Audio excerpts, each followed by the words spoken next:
У бандгруппы имелись различные виды огнестрельного оружия, взрывные устройства, специальные технические средства и средства связи. Целью НВФ была дестабилизация политической обстановки в регионе, изменение конституционного строя Российской Федерации и нарушение ее территориальной целостности. Образование. Работали? Нет. Женаты? Нет. Наказание, назначенное Амирхану Сапралиеву, изменено с 4 на 7 лет лишения свободы в исправительной колонии общего режима. Наказание, назначенное Джабраилу Гагиеву, изменено с 3 на 7 лет лишения свободы в исправительной колонии общего режима.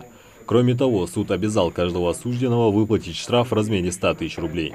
На основании части 3 статьи 69 УК РФ по совокупности преступлений путем частичного сложения наказаний определить Сапралиеву Амирхану Магомедовичу окончательное наказание в виде лишения свободы сроком 7 лет с отбыванием наказания в исправительной колонии общего режима со штрафом в размере 100 тысяч рублей и с ограничением свободы 1 год. Срок наказания Сапралиеву исчисляется 22 мая 2016 года. На основании части 3 статьи 69 УК РФ по совокупности преступлений путем частичного сложения наказания определить Гагиеву Джабраилу Башировичу окончательное наказание в виде лишения свободы сроком 7 лет с отбыванием наказания в исправительной колонии общего режима со штрафом в размере 100 тысяч рублей и с ограничением свободы 1 год. Срок наказания Гагиеву ДВ исчисляется 21 мая 2016 года.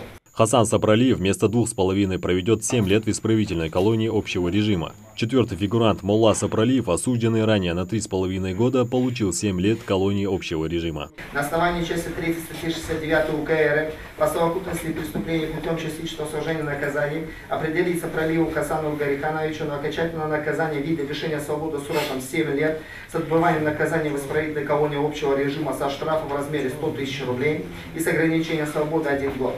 Срок наказания Сапралиева исчисляется 22 мая 2016 года.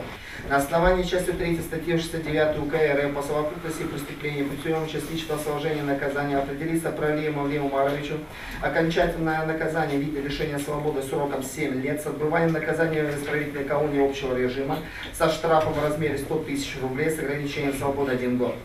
Срок назначения наказания Сапралиеву исчисляется 21 мая 2016 года. Приговор лидеру банды Умару Гагиеву оставлен без изменений. Ему назначено наказание в виде 9 лет колонии строгого режима. Гагиева Умара Аскаровича признать виновным в совершении преступления, предусмотренного частью 1 статьей 208 редакции Федерального закона 5 мая 2014 года, номер 130 ФЗ, частью 2 статью 222, частью 2 статью 222 прим. 1 УК РФ и назначить ему наказание по части 1 статьи 208 УК РФ 8 лет лишения свободы с ограничением свободы 1 год, по части 2 статью 222 УК РФ 2 года лишения свободы без штрафа, по части 2 статью 222 прим. 1 УК РФ 3 года лишения свободы со штрафом в размере 100 тысяч рублей.